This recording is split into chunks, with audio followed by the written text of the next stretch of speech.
Assalamualaikum warahmatullahi wabarakatuh. Halo teman-teman semua, perkenalkan kami dari kelompok satu, ada Islami Khalifah, Jaffa Mardiani, dan Tasya Utapea. Kali ini kami akan menyajikan video presentasi kami tentang manusia dan kebudayaan. So, let's watching! Assalamualaikum warahmatullahi wabarakatuh. Halo teman-teman semua, kami dari kelompok satu akan membawakan materi yang kedua yaitu manusia dan kebudayaan. Saya Islami Khalifah bersama teman-teman saya yaitu Jafil Kamardiani dan Tasya Utapea akan mempresentasikan hasil diskusi kami. Baik, yang pertama yaitu tentang manusia yang akan dibawakan oleh saya sendiri.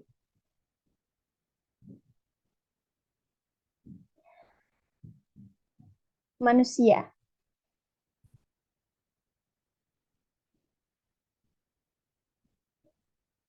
Manusia di alam dunia ini memegang peranan yang unik dan dapat dipandang dari banyak segi. Dalam ilmu eksata, manusia dipandang sebagai kumpulan dari partikel-partikel atom yang membentuk jaringan-jaringan sistem yang dimiliki oleh manusia. Hal tersebut merupakan pengertian manusia menurut ilmu kimia. Sedangkan menurut ilmu fisika, manusia merupakan sekumpulan dari berbagai sistem fisik yang saling terkait satu sama lain dan merupakan kumpulan dari energi. Sedangkan menurut biologi, manusia merupakan makhluk biologis yang tergolong dalam golongan makhluk mamalia. Sedangkan dari ilmu ekonomi, dalam ilmu-ilmu sosial, manusia merupakan makhluk yang ingin memperoleh keuntungan atau selalu memperhitungkan setiap kegiatan, sering disebut homo economicus.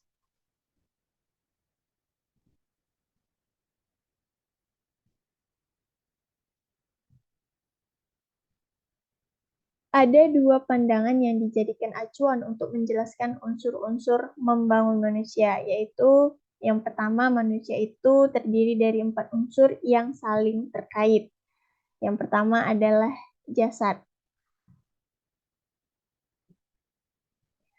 Badan kasar manusia yang nampak pada luarnya dapat diraba dan difoto dan menempati ruang dan waktu. Yang kedua, hayat, mengandung unsur hidup yang ditandai dengan gerak. Yang ketiga, ruh, bimbingan dan pimpinan Tuhan, daya yang bekerja secara spiritual dan memahami kebenaran. Suatu kemampuan mencipta yang bersifat konseptual yang menjadi pusat lahirnya kebudayaan. Yang keempat, nafs, dalam pengertian diri atau keakuan, yaitu kesadaran tentang diri sendiri. Selanjutnya, manusia sebagai satuan kepribadian yang mengandung 3 unsur. Yang pertama, id,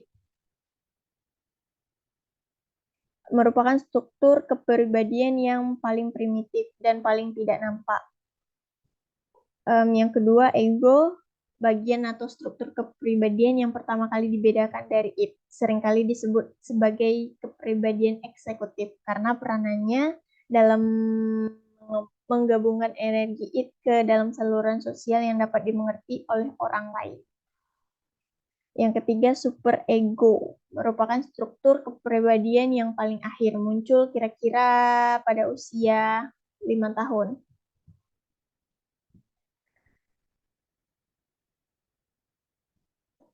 Selanjutnya, hakikat manusia. Terdapat 4 hakikat manusia. Yang pertama, makhluk ciptaan Tuhan yang terdiri dari tubuh dan jiwa sebagai satu kesatuan yang utuh. Yang kedua, makhluk ciptaan Tuhan yang paling sempurna. Yang ketiga, makhluk biokultural. Yang keempat, ciptaan Tuhan yang ekologi. Lalu kepribadian bangsa Timur.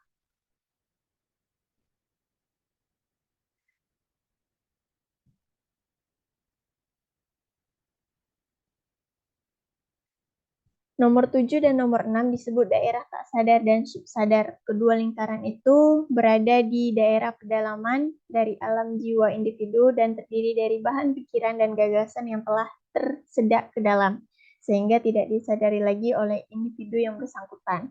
Bahan pemikiran dan gagasan tadi sering tidak utuh lagi. Beberapa bagian sudah hilang dan terlupakan, dan unsur-unsurnya ibarat isi impian yang sudah tidak lagi tersusun menurut logika yang biasa dianut manusia dalam hidupnya sehari-hari.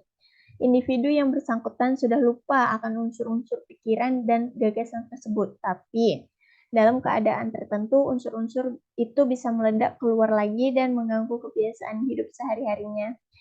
Daerah pedalaman dan jiwa manusia sudah banyak diteliti dan dianalisis oleh para ahli psikoanalisis seperti Sigmund Freud dan pengikut-pengikutnya.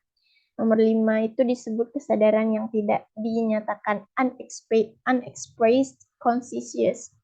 Lingkaran itu terdiri dari pikiran-pikiran dan gagasan-gagasan yang disadari oleh si individu yang bersangkutan, tapi disimpannya di dalam alam jiwanya sendiri, tak dinyatakan kepada siapapun dalam lingkungannya. Hal itu disebabkan oleh beberapa kemungkinan bahwa ia takut salah, takut dimarahi, lalu ia sungkan, ia malu, ia tidak bisa menemukan kata-kata atau bagaimana cara mengungkapkannya. Nomor 4 disebut kesadaran yang dinyatakan expressed conscious. Lingkaran ini di dalam alam jiwa manusia mengandung pikiran-pikiran, gagasan-gagasan, dan perasaan-perasaan yang dapat dinyatakan secara terbuka oleh si individu kepada sesamanya, yang dengan mudah diterima dan dijawab oleh sesamanya. Simpati, kemarahan, kebencian, rasa puas, rasa senang, kegembiraan, rasa terima kasih, konsep-konsep tentang tata cara hidup sehari-hari, pengetahuan yang dipahami juga oleh umum, adat istiadat sehari-hari, peraturan-peraturan, sopan santun, dan sebagainya yang dikenal semua orang, menjadi bahan aktivitas, berpikir, dan pencetusan emosi manusia dari waktu ke waktu. Nomor 3 disebut lingkaran hubungan karib, mengandung konsepsi tentang orang-orang, binatang-binatang, atau benda-benda yang oleh si individu diajak bergaul secara mesra dan karib, yang biasa dipakai sebagai tempat berlindung dan tempat mencurahkan isi hati apabila ia sedang terkena tekanan batin atau dikejar-kejar oleh kesedihan dan oleh masalah-masalah hidup yang menyulitkan. Orang tua, saudara sekandung, kerabat dekat, sahabat karib biasanya merupakan penghuni penting dari daerah nomor 3 dalam alam pikiran manusia ini, yang kecuali oleh tokoh-tokoh manusia sering juga ditempati oleh pikiran-pikiran dan perasaan-perasaan terhadap binatang kesayangannya, benda kesayangan, benda pusaka, dan juga oleh hal-hal ide-ide atau ideologi yang dapat menjadi sasaran rasa kebaikan penuh dari jiwanya. Seperti Tuhan bagi kita, roh nenek moyang bagi orang bereligi animis, ideologi komunis bagi orang komunis, dan sebagainya. Nomor 2 disebut lingkungan hubungan berguna, tidak lagi ditandai oleh sikap sayang dan mesra, melainkan ditentukan oleh fungsi kegunaan dari orang, binatang, atau benda-benda itu bagi dirinya. Seorang murid guru berada di daerah lingkungan 2 dari alam pikirannya. Bagi seorang pedagang, para pembelinya ada di situ. Bagi seorang tukang cukur, langganannya berada di situ, dan sebagainya. Kecuali manusia, juga banyak benda dan alat kehidupan sehari-hari yang dipergunakan manusia secara otomatis tanpa banyak mengeluarkan perasaan, kecakapan, atau tenaga. Berada juga di daerah lingkaran nomor 2, seperti benda-benda yang terletak di lingkaran tersebut, pakaian harian, alat-alat makan, perabot rumah tangga, uang, handphone, dan sebagainya. Nomor 1 disebut dengan lingkaran hubungan jauh, terdiri dari pikiran dan sikap dalam alam jiwa manusia tentang manusia, benda-benda, alat-alat, pengetahuan, dan adat yang ada di dalam kebudayaan dan masyarakat sendiri, tapi yang jarang sekali mempunyai arti dan pengaruh langsung terhadap kehidupan sehari-hari. Bagi petani Jawa di desa-desa di Jawa Tengah, pandangan mereka tentang kota Jakarta mungkin terletak dalam daerah lingkaran. Bagi seorang mandor di jalan di Jawa Timur, pandangannya tentang komputer IBM 1130 dari Departemen PUTL di Jakarta terletak dalam daerah lingkaran ini. Mungkin orang-orang tadi akan kagum apabila mereka mendengar mengenai hal-hal tersebut, tapi sesudah itu tidak ada kelanjutan lebih jauh. Yang nomor 0 disebut lingkungan di dunia luar, terdiri dari pikiran, anggapan, yang hampir sama dengan pikiran yang terletak di lingkungan nomor 1. Hanya bedanya terdiri dari pikiran dan anggapan tentang orang dan hal yang terletak di luar masyarakat dan di negara Indonesia, dan ditanggapi oleh individu bersangkutan dengan sikap masa bodoh. Baik, materi selanjutnya akan dijelaskan oleh teman saya Tasya Hutapea. Terima kasih kepada moderator. Jadi di sini saya akan menjelaskan tentang kebudayaan. Nah, apabila kita berbicara tentang kebudayaan, kita akan dihadapkan dengan pengertian istilahnya. Jadi, kebudayaan jika dikaji dari asal kata bahasa Sanskerta, berasal dari kata budaya yang berarti budi atau akal. Dalam bahasa lain, kebudayaan berasal dari kata colere yang berarti mengolah tanah. Jadi, kebudayaan secara umum dapat diartikan sebagai segala sesuatu yang dihasilkan oleh akal budi atau pikiran manusia dengan tujuan untuk mengolah tanah atau tempat tinggalnya. Pengertian budaya menyangkut bermacam-macam definisi yang telah dipikirkan oleh sarjana-sarjana bidang sosial budaya di seluruh dunia. Yang pertama yaitu dari Melvin J. Herkovits dan Bronislaw mengemukakan bahwa kultur determines berarti segala sesuatu yang terdapat di dalam masyarakat ditentukan adanya oleh kebudayaan yang dimiliki masyarakat itu. Yang kedua, kebudayaan adalah kompleks yang mencakup pengetahuan, kepercayaan, kesenian, moral atau hukum, adat istiadat, dan kemampuan-kemampuan lain, serta kebiasaan-kebiasaan yang terdapat oleh manusia sebagai anggota masyarakat.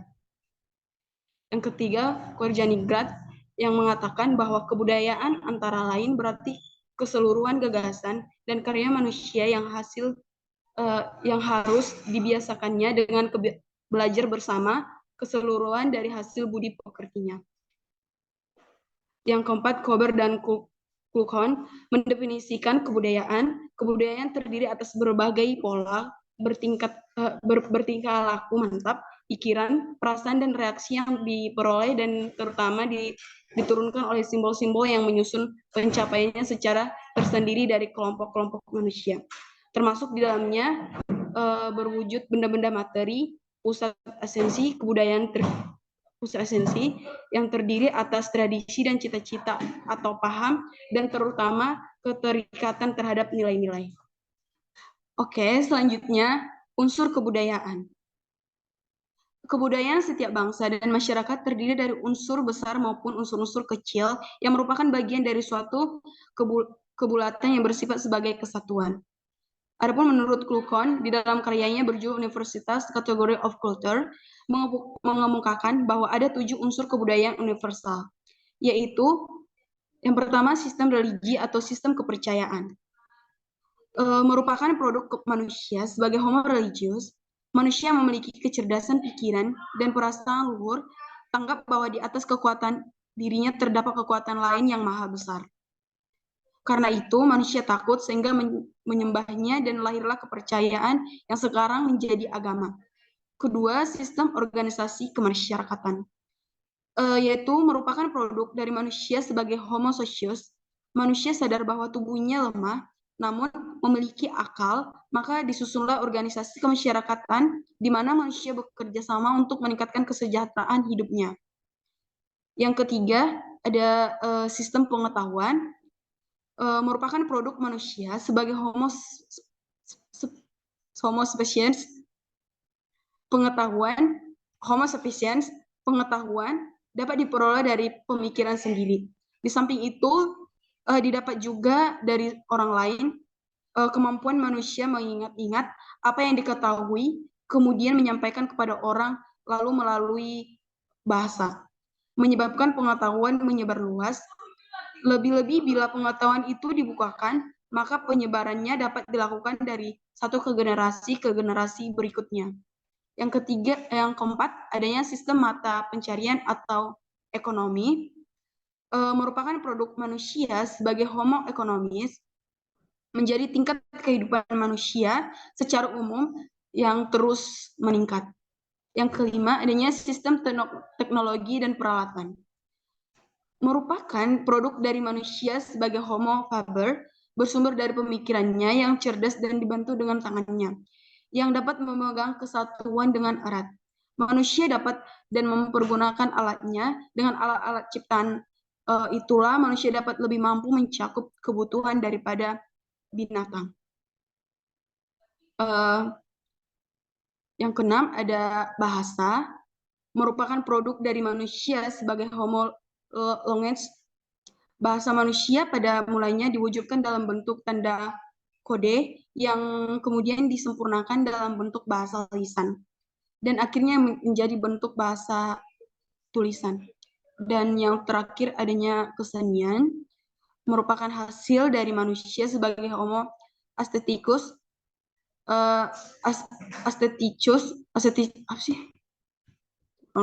kesenian. Yang terakhir adanya kesenian, merupakan hasil dari manusia sebagai homo aestheticus. Setelah manusia dapat mencukup kebutuhan fisiknya, maka dibutuhkanlah kebutuhan fisiknya untuk dipuaskan. Manusia bukan lagi semata-mata memenuhi kebutuhan itu, namun mereka juga perlu pandangan mata yang indah, suara yang merdu, yang semuanya dapat dipenuhi melalui kesenian. Wujud kebudayaan. Menurut dimensi wujudnya, kebudayaan punya 3 wujud, yaitu yang pertama, kompleks, gagasan, dan pikiran manusia. Jadi wujud ini disebut dengan sistem budaya. Sifatnya yang abstrak, tidak dapat dilihat, dan berpusat pada kepala-kepala manusia yang menganutnya. Yang kedua adanya kompleks aktivitas. Berupa aktivitas manusia yang saling berinteraksi, bersifat konkret, dapat diamati atau diobservasi. Wujud ini sering disebut sebagai sistem sosial. Sistem sosial ini terdiri dari aktivitas-aktivitas manusia yang berinteraksi, berhubungan, serta bergaul satu dengan yang lain dari detik ke detik. Yang ketiga, wujud sebagai benda. Aktivitas manusia yang saling berinteraksi tidak lepas dari berbagai penggunaan peralatan sebagai hasil karya manusia untuk mencapai tujuannya. Jadi aktivitas karya manusia tersebut menghasilkan benda untuk berbagai hidupnya, untuk keperluan hidupnya. Kemudian kebudayaan dalam bentuk fisik yang konkret bisa juga disebut sebagai kebudayaan fisik, mulai dari benda yang diam sampai pada benda yang bergerak. Selanjutnya akan dijelaskan oleh Jessica Mardiani. Untuk Jessica Mardiani dipersilakan.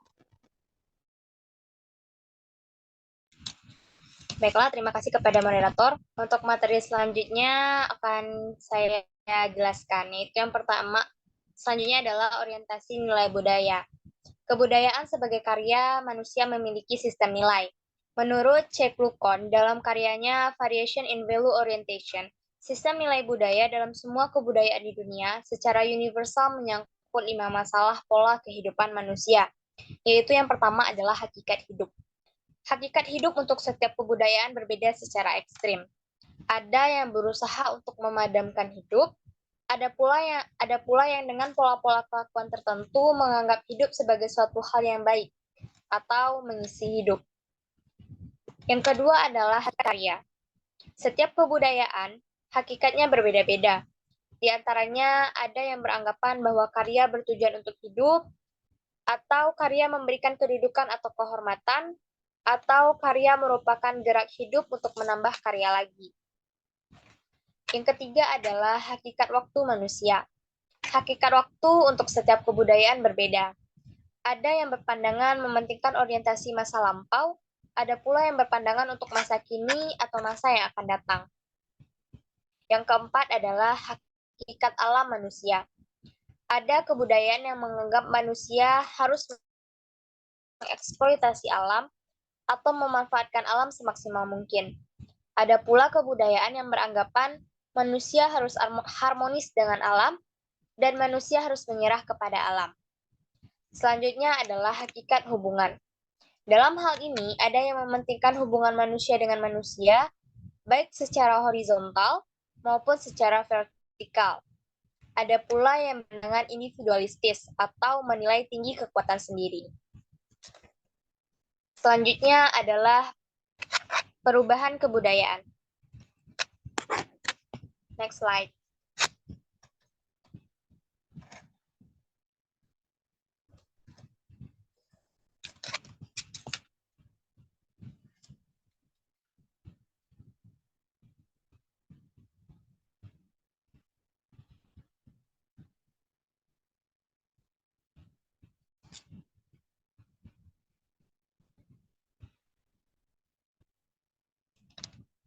Lanjut.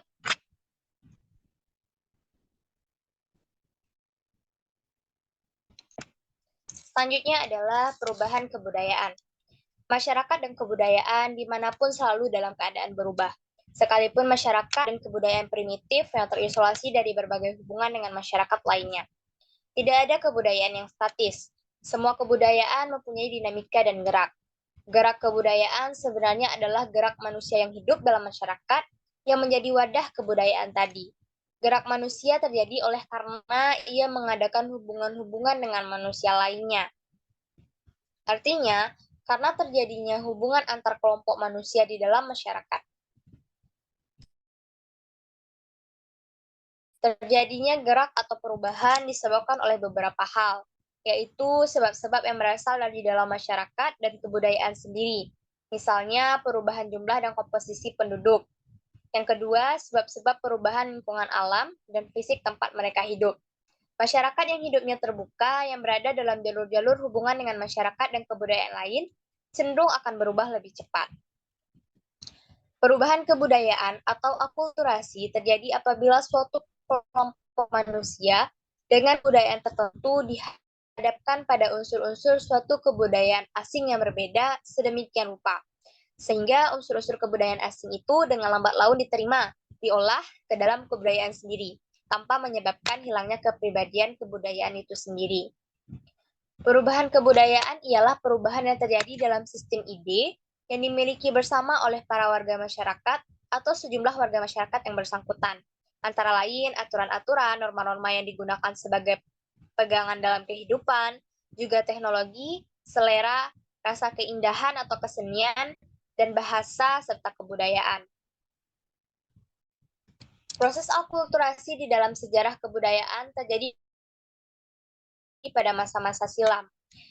Biasanya suatu masyarakat hidup bertetangga dengan masyarakat-masyarakat lainnya dan antara mereka terjadi hubungan-hubungan, mungkin dalam lapangan perdagangan, pemerintahan, dan sebagainya. Pada saat itulah unsur-unsur masing kebudayaan saling menyusup. Proses migrasi besar-besaran dahulu kala mempermudah berlangsungnya akulturasi tersebut. Beberapa masalah yang menyangkut proses tadi adalah unsur-unsur kebudayaan asing manakah yang mudah diterima, unsur-unsur kebudayaan asing manakah yang sulit diterima, individu-individu manakah yang cepat menerima unsur-unsur baru, dan ketegangan-ketegangan apakah yang timbul sebagai akibat akulturasi tersebut. Nah, selanjutnya adalah faktor-faktor yang mempengaruhi diterima atau tidaknya suatu unsur kebudayaan baru. Di antaranya yang pertama adalah terbatasnya masyarakat memiliki hubungan atau kontak dengan kebudayaan dan dengan orang-orang yang berasal dari luar masyarakat tersebut. Jika pandangan hidup dan nilai-nilai yang dominan dalam suatu kebudayaan ditentukan oleh nilai-nilai agama, dan ajaran ini terkait dengan keseluruhan pranata yang ada, maka penerimaan unsur baru itu mengalami hambatan dan harus disensor dulu oleh berbagai ukuran yang melandaskan ajaran agama yang berlaku. Yang ketiga, corak struktur sosial suatu masyarakat turut menentukan proses penerimaan kebudayaan baru. Misalnya, sistem otoriter akan sukar menerima unsur kebudayaan baru.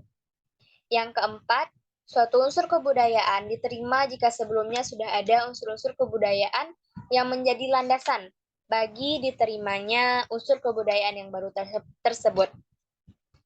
Yang kelima, apabila unsur yang baru itu memiliki skala kegiatan yang terbatas dan dapat dengan mudah dibuktikan kegunaannya oleh masyarakat yang bersangkutan. Proses akulturasi yang berjalan dengan baik dapat menghasilkan integrasi antara unsur-unsur kebudayaan asing dengan unsur-unsur kebudayaan sendiri. Dengan demikian, unsur-unsur kebudayaan asing tidak lagi dirasakan sebagai hal yang berasal dari luar, akan tetapi dianggap sebagai unsur-unsur kebudayaan sendiri. Unsur-unsur asing yang diterima tentunya terlebih dahulu mengalami proses pengolahan, sehingga bentuknya tidaklah asli lagi sebagai semula. Misalnya, sistem pendidikan di Indonesia. Untuk sebagian besar diambil dari unsur-unsur kebudayaan Barat, akan tetapi sudah disesuaikan serta diolah sedemikian rupa sehingga merupakan unsur-unsur kebudayaan sendiri. Selanjutnya adalah kaitan manusia dan kebudayaan. Next slide.